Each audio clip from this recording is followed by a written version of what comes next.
Assalamualaikum warahmatullahi wabarakatuh. Halo pemirsa Kakak Media dimanapun kalian berada. Balik lagi di program yang tentunya ditunggu-tunggu. Apalagi kalau bukan Sabawa, sharing bareng mahasiswa. Tentunya bersama dengan aku, Salwa Safira, yang akan memandu perbincangan kita pada program kali ini. Nah, ngomongin soal Samawa nih ya, pemirsa, pasti sudah tidak asing dan familiar di teman-teman semuanya. Jadi pasti tentunya akan bercerita mengenai mahasiswa-mahasiswa yang inspiratif. Nah, kali ini tim Samawa mengundang salah satu mahasiswa gitu ya, yang punya segudang prestasi. Bayangkan aja ya, dengan kesibukannya semester 3, tapi sudah menjabat sebagai top 5 duta santri tahun 2025. Nah, gak banyak nih dari kita, bagaimana sih kita memanajemen waktu gitu ya, bagaimana sih kita bisa membagi waktu antara kuliah dan juga kegiatan di luar. Mau fokus ke akademik aja takut gak berkembang gitu ya. Tapi kalau mau fokus ke kegiatan di luar takutnya akademik turun gitu ya. Jadi bagaimana kita harus bisa balance antara kegiatan di luar juga kegiatan di kampus gitu. Nah, kalau misalnya kita ngerasain problem yang sama gitu ya, tentunya juga seluruh pemirsa harus menonton episode ini dari awal sampai akhir. Nah, tentunya kita bakal ngomong langsung bersama narasumber. Jadi sebelah kanan saya sudah ada Kak Naila Nuril Alvin, atau biasanya dipanggil dengan Kak Nail gitu ya. Halo Kak Nail. Halo. Gimana kabarnya hari ini, sehat ya? Alhamdulillah sehat dan bahagia. Alhamdulillah sehat juga. Juga tentunya terima kasih banyak gitu ya sudah menyempatkan waktunya untuk datang di sini sharing bersama dengan tim kita, bersama dengan pemirsa juga gitu ya. Nah, untuk ngomongin lebih lanjutnya gitu ya, kira-kira boleh gak sih cerita mengenai awal mula mengikuti Duta Santri gitu ya? Karena kan juga aku melihat Duta Santri ini dari kota-kota besar gitu ya, pasti banyak banget peminatnya gitu. Boleh? Oke, jadi awal gimana sih aku tuh, ini aku pakai POV aku ya, Iya, karena Gen Z banget nih, Heeh. lebih nyaman. Jadi awal mulanya aku ikut Duta Santri itu karena kan waktu itu kita liburan itu sekitar Agustus. Iya. Iya. Nah, aku tahu pendaftarannya. Ada pendaftaran lewat di Instagram pastinya. Karena aku adalah tim media sosialnya Instagram. Oke, Gen Z banget Iya. ya. Aku dapat pengumuman dari situ, kok bagus nih, tertarik gitu. Cobalah aku ikut. Tapi memang awalnya tuh aku insecure banget. Kenapa? Insecure banget. Kenapa? Karena gini, karena waktu kita itu mendaftar, itu kan udah ada yang namanya Twibbon ya. Nah, aku liatin tuh, jadi aku liatin Twibbon-Twibbonnya kayak gitu. Ternyata yang ikut tuh bener-bener santri-santri yang luar biasa. Aku kunjungin profilnya sedikit paparazzi. Oke. Iya, kayak gitu. Tapi aku kayak gini sih, lebih ke apa ya, mencoba challenging diri aja. Karena aku melihat Agustus kok liburan, bisa dimanfaatin banget buat belajar kayak gitu. Aku akhirnya daftar, awalnya itu adalah pemberkasan. Gitu kan. Jadi waktu itu pemberkasannya itu, ini aku sharing ke teman-teman juga, barangkali 2 tahun lagi teman-teman mau ikut gitu Duta Santri, ya. karena diadakannya datang sekali kan ya. Pemberkasan seperti biasa, pemberkasan itu ada CV-nya, kemudian sama prestasi-prestasi kalau ada. Dan waktu itu, aku prestasinya belum banyak. Semester 3 loh, apa prestasi yang harus aku tunjukin gitu. Betul. Aku akhirnya ngikutin tuh sertifikat aku di Duta Febi. Fakultas, masih fakultas. Iya. Mulai berkecimpung di Duta Febi akhirnya ke ranahnya Duta Santri. Benar. Gitu ya. Ketika kita satu pintu terbuka akan membuka pintu-pintu yang lain. Betul sekali. Kan? Dan kebetulan juga Agustus itu adalah dimana aku juga dinobatkan sebagai wakil 1 Duta Budaya Jawa Timur. Oke, jadi bukan hanya Duta Santri ya pemirsa, tapi Duta Budaya Jawa Timur. Iya, mengisi liburan ceritanya. Dua langsung ya berarti. Iya, saya juga tidak menyangka seperti itu sebenarnya. Nah, karena saya juga menjabat banyak nih ternyata, tapi nggak mungkin juga saya mundur. Jadi saya lanjut aja, kalau memang rezeki saya akan lolos. Gitu. Tapi di situ saya sudah nggak ada harapan yang kayak gimana-gimana lagi, karena memang Masya Allah sekali itu yang daftar ada hampir 6.000. 6.000 peserta seluruh Indonesia, diambil 600 ketika tahap dari pemberkasan. Kok lolos? Ya alhamdulillah. Ya adalah ikutin aja alurnya meskipun dedek banget. Abis itu ada interview. Tahu interview tuh materinya apa? Interview itu ada kitab. Pastinya kan duta santri ya. Ada MHQ-nya. Terus ada pengetahuan di bidang yang kita pilih. Jadi di Duta Santri itu ada 10 bidang. Saya nggak hafal ya, banyak banget. Salah satunya adalah budaya dan pariwisata. Karena saya ingin selinier, karena saya juga dari Duta Budaya, maka saya bawa itu program dari Duta Budaya ke Duta Santri. Oh, oke. Gitu, karena mungkin itu programnya udah matang ya. Jadi bisa lolos ketika saya mengajukan proposal program itu. Sejalan gitu ya. Iya, sejalan. Karena kalau kita itu selinier kan emang udah mateng di awal ya. Terus yang paling challenging itu ya pastinya di MHQ-nya sama di kitabnya, karena kan saya tuh mondok ya udah alumni ya.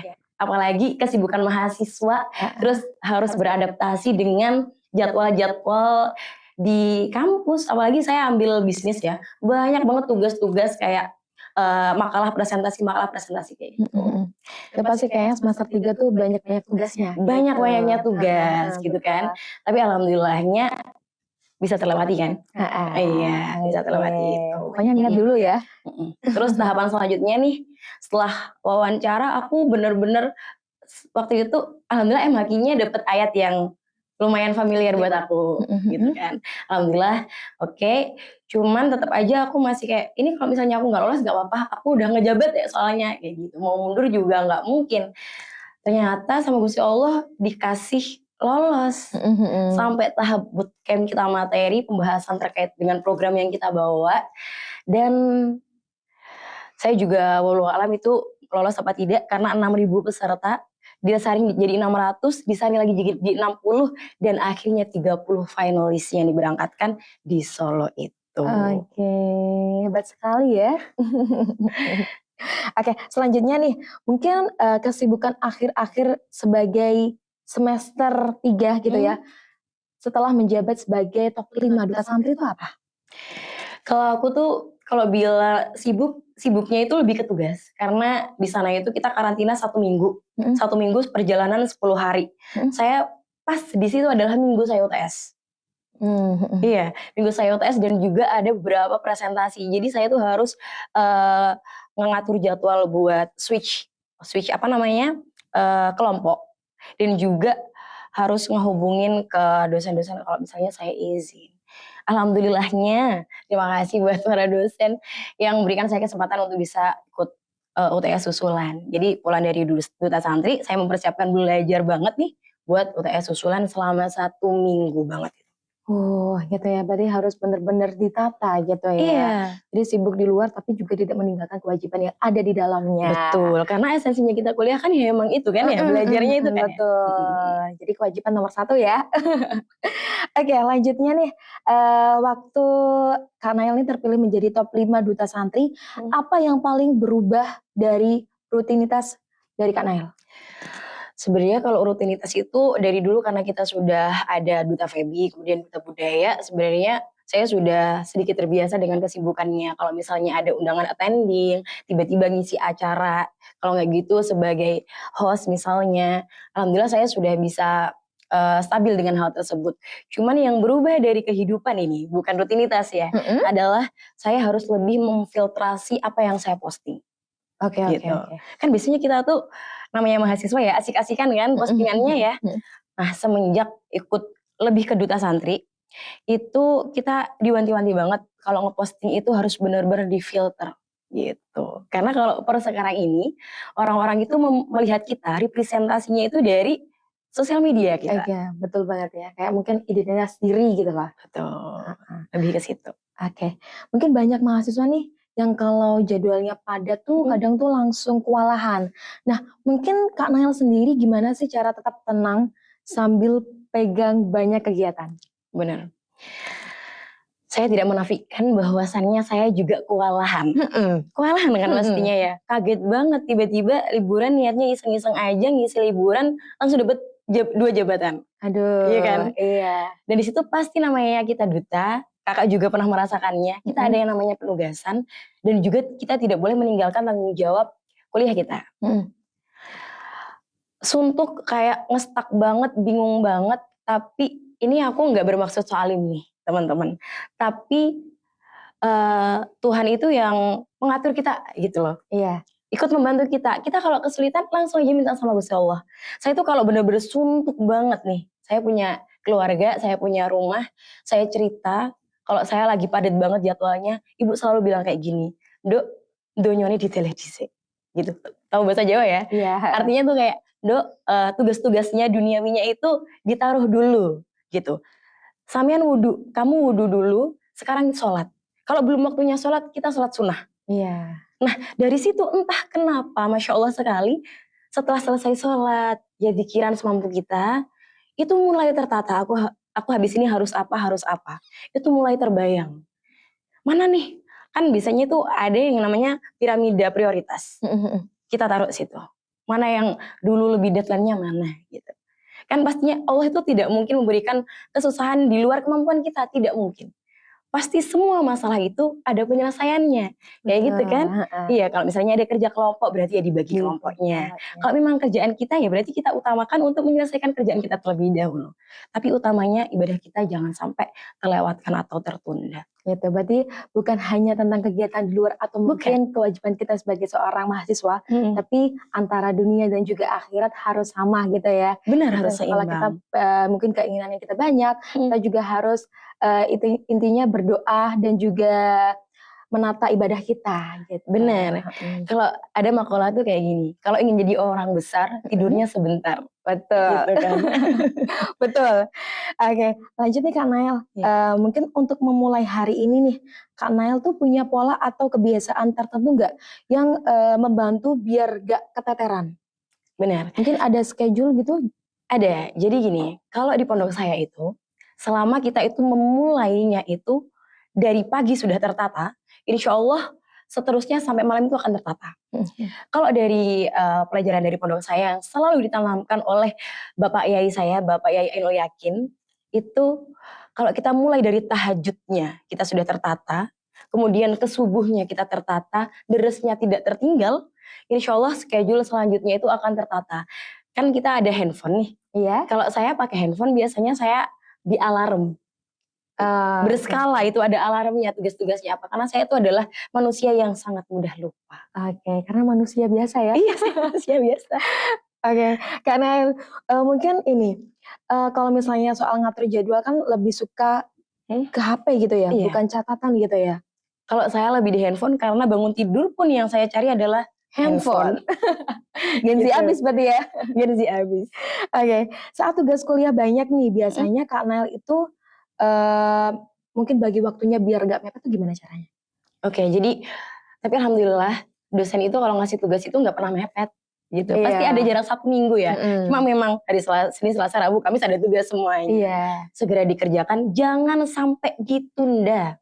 Saya tuh sebenarnya waktu dulu sebelum saya ikut duta-duta, sebelum banyak kesibukan di luar matkul ya, saya adalah tipikal orang yang deadline banget.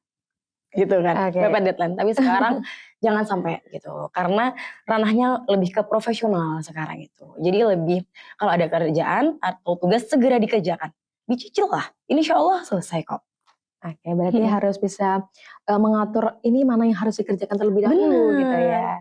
Oke, kalau Kak Nael ini lagi persiapan lomba atau agenda duta santri nih ya, bagaimana kakak ini menyesuaikan jadwal belajar? Karena kan kadang tuh kalau misalnya kita prepare lomba gitu kan biasanya kan perlu waktu yang lebih banyak gitu ya. Betul. Itu gimana? Kalau dari saya itu adalah tipikal orang yang nggak bisa fokus banyak gitu. Jadi harus satu-satu. Kalau saya lomba, fokus saya hanya di lomba. Gitu. Maka kenapa lebih baik saya switch menjadi anggota kelompok. Saya lebih kelompoknya nanti jadi majunya gitu. Untung teman-teman saya bisa diajak kompromi ya. Saya fokus ke lomba, ketika lomba saya fokus ke lomba, maka kenapa saya beraninya mengambil perlombaan itu ya ketika liburan. Tapi sebenarnya waktu duta santri ini sih nggak waktu liburan ya, ternyata panjang banget seleksinya itu. Tapi alhamdulillah teman-teman pun bisa diajak kompromi untuk switch jadwal, dan juga alhamdulillah dari dosen-dosennya itu juga ngasih keringanan. Sebenarnya kalau ngasih keringanan ke mahasiswa langsung itu agak sulit ya sebenarnya. Cuman kayak gini, kita kan namanya di kampus itu ada yang namanya dekan, ada wadekan, ada kaprodi, kita minta tolong dong pastinya. Apalagi yang kita lakukan itu adalah wujud dari dedikasi dan kontribusi kita terhadap kampus. Balik lagi ke kampus sebenarnya ya. Iya, sebenarnya jadi kesuksesan yang telah saya dapatkan itu bukan dari saya sendiri, tapi memang support dari orang-orang sekitar saya, kayak gitu. Teman-teman saya, saudara saya, para dosen dan juga para petinggi-petinggi di kampus pastinya. Oke, jadi harus bisa bekerja sama dengan antara teman atau mungkin antara para dosen nih. Oke, dalam proses membangun kebiasaan disiplin waktu nih, Kak Nael, hal kecil apa yang paling membantu Kak Nael untuk bertahan? Tanggung jawab. Kita kalau sudah tanggung jawab, apalagi nih ranahnya bukan kampus lagi. Kita sekarang sudah hubungan kita tuh sudah banyak banget dari pihak luar kan pastinya Iya, kalau sudah seperti ini. Menjaga profesionalitas dan nama kita yang menjadi taruhannya, gitu. Jadi kredibilitas kita nih yang akan dipertanggungjawabkan kalau kita sampai ada yang keteteran, gitu di situnya. Oke, kalau bahas tentang keteteran nih Kak Nael, pernah gak sih ngalamin mungkin manajemen waktunya tuh kadang berantakan gitu. Bagaimana kita harus bisa mengembalikan ritmenya? Nah, itu sulit ya. Iya, Itu sulit. Karena saya juga pernah di masa dimana saya tuh benar-benar capek, akhirnya saya main handphone lah, scrolling gitu. Itu kan wasting time banget, ngabisin waktu banget ya. Untuk kembali lagi kayak gini. Caranya adalah biasanya tuh ketika saya alhamdulillahnya Gusti Allah tuh ada mengingatkan saya gitu. Ketika nyekrol-nyekrol kayak gitu kok kebetulannya tuh biasanya ada dawuh-dawuh ya.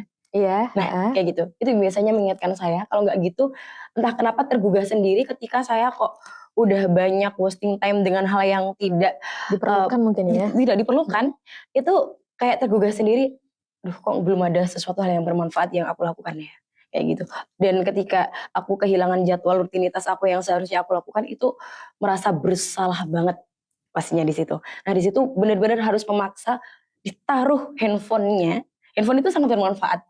Tapi sulit untuk ditaruh. Benar banget, benar banget. Kembali lagi, kita memang hidup di dunia, tapi kita jangan lupa akhirat gitu loh, gitu. Tapi kita juga tidak menafikan bahwasannya kita manfaatkan banget nih kehidupan kita di dunia, gak usah takut dikatain kalau bahasa Jawa itu kedonyan, keduniawian ya.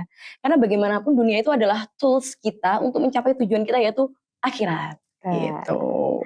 Oke, mungkin selama menjalani kesibukan nih Kak Nael, mungkin ada nggak sih peran teman atau mungkin kampus atau keluarga penting buat mendukung manajemen waktu dari Kak Nael? Sangat, semuanya pendukung saya. Teman saya di sana, seorang konten kreator handal saya, itu sangat membantu saya dalam manajemen karena beliau yang dekat dengan saya untuk saat ini. Saya punya kakak, beliau dari kejauhan paling memantau gimana, aman nggak gitu. Kalau ibu saya bagian yang steering dalam bidang ibadah pastinya ya orang tua. Dek ibadahnya jangan lupa, dek udah tahajud belum, dek udah duhaan belum, kayak gitu. Jadi ada teman-teman sekitar saya, orang-orang saya di sekitar saya yang mengingatkan untuk itu. Nah, kalau dari teman saya, sahabat saya yang ada di sana, itu adalah pengingat saya untuk selalu belajar dan juga grow up gitu. Untuk menambah skill, bahasa Inggrisnya dong, ayo kita speaking bahasa Inggris aja.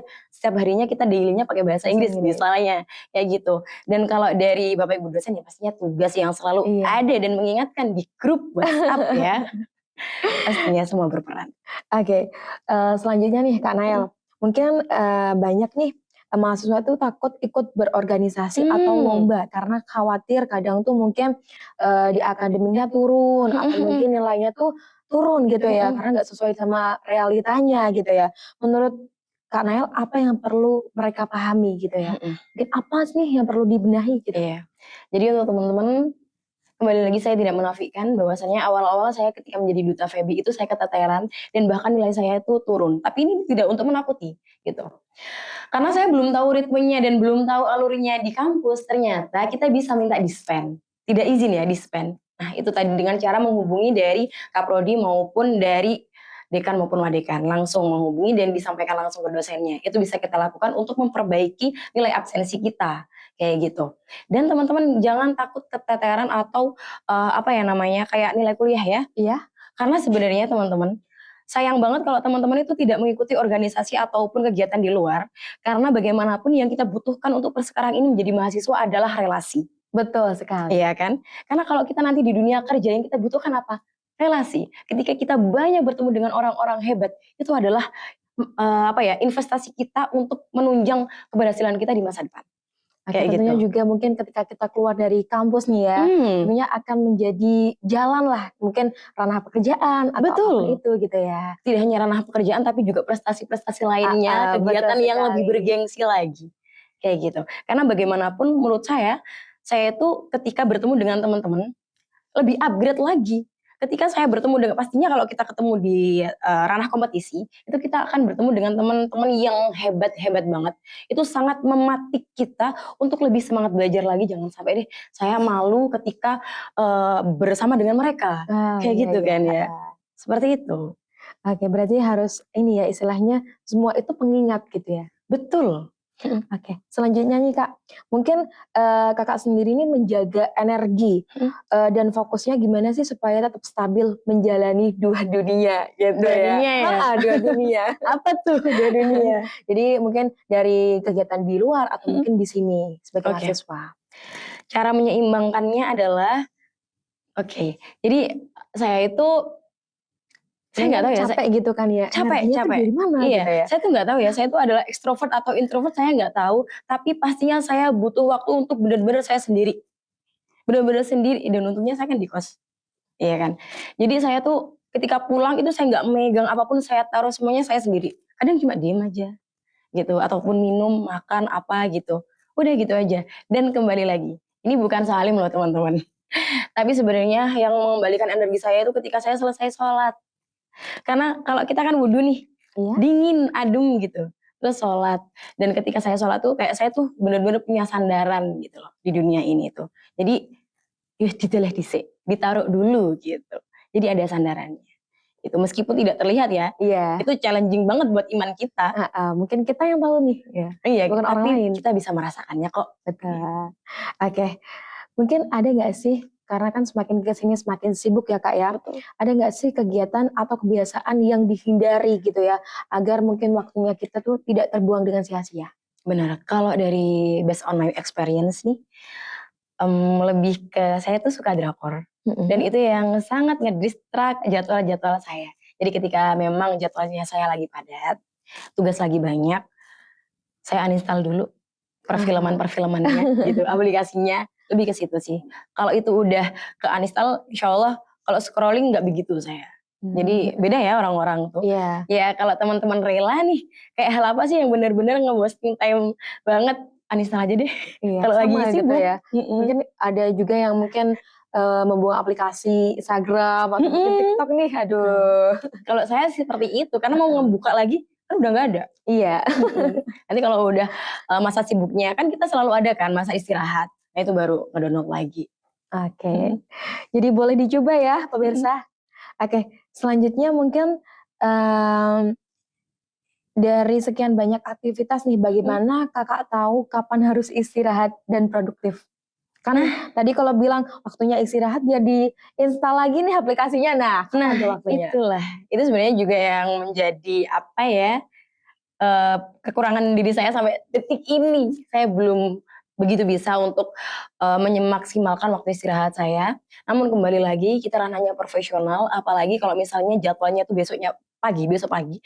Jadi mau nggak mau, malam sekitar jam 10 saya harus udah stop dengan semua aktivitasnya, kayak gitu. Oke, berarti harus ditata ulang ya antara mungkin tidurnya gitu, Mhm. kegiatannya gitu ya. Mhm, kan biasanya kalau mahasiswa nggak tahu ya, Kakak juga ngerasain apa enggak, tidur tuh Begadang. jam 12 malam nggak sih? Jam 12, jam 23, jam 11 ya? Mhm mhm. Mhm, tapi kalau memang ada kegiatan penting pastinya ya saya tidur di awal, tapi kalau matkul biasa kayaknya enggak deh. Saya tidur lebih malam. Oh iya? Gitu? Iya, saya tidur lebih malam. Karena untuk mempersiapkan hari besok sebenarnya kalau jadi mahasiswa tuh nggak sulit teman-teman. Kalau besok matkulnya apa, tinggal sekarang dipelajarin, dibaca aja nggak usah yang deep thinking banget nih, dipahamin banget nggak perlu. Cukup dibaca aja, kayaknya besok udah bisa deh ngehabisin di kelas. Kayak gitu sih. Oke oke.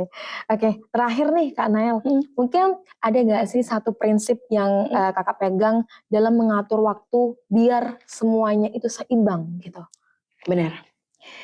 Satu prinsip yang saya pegang sampai detik ini, saya bawa dari pondok saya, kembali lagi, ketika jadwal kewajiban saya bisa saya laksanakan tepat waktu, Wah. maka jadwal yang lainnya itu akan tertata. Karena tanpa kita sadari, 5 waktu itu adalah waktu untuk kita beristirahat kan, waktu kita untuk tenang, waktu untuk kita merenung, dan juga mensyukuri segala kenikmatan yang ada di dunia ini, gitu. Sehingga, kita itu lebih terbuka lagi, lebih tertata dan lebih fresh untuk melakukan kegiatan selanjutnya. Kan itu ritme ya Kak, dari subuh, Iya. zuhur, asar, maghrib itu ada jeda loh. Jadi kita itu nggak diforsir untuk beraktivitas seharian kan enggak. Ada waktu tuh 5 waktu itu, gitu. Untuk kita bernafas dulu, untuk habis ini aku harus ngapain nih, kayak gitu. Jadi lebih ke menjaga ibadah. Tuhan itu sudah men-setting semuanya sedemikian rupa, seindah itu loh kita 24 jam ini kita, beraktivitas, kita dikasih waktu yang benar-benar wajib untuk istirahat dan juga menyandarkan diri kepada Allah. Oke, baik, terima kasih Kak Nail. Jadi Iya. tentunya kita juga sudah di penghujung acara ya, jadi nggak kerasa. Terima kasih juga gitu cerita-ceritanya, mungkin pemirsa juga sudah mengetahui ya bagaimana kita bisa mungkin balance bagaimana cara kita mengondisikan antara dunia kegiatan kampus atau mungkin kegiatan di luar atau bagaimana cara kita bisa memanajemen waktu dengan ibadah juga. Gitu. Betul. Nah, kalau misalnya Kak Nail bisa, tentunya juga teman-teman juga harus bisa gitu ya. Kalau bukan sekarang kapan lagi? Nah, kalau bukan kamu siapa lagi? Oke, cukup sekian episode Samawa kali ini. Tentunya Salwa dan juga tim pamit undur diri. Terima kasih dan sampai jumpa. Wassalamualaikum warahmatullahi wabarakatuh.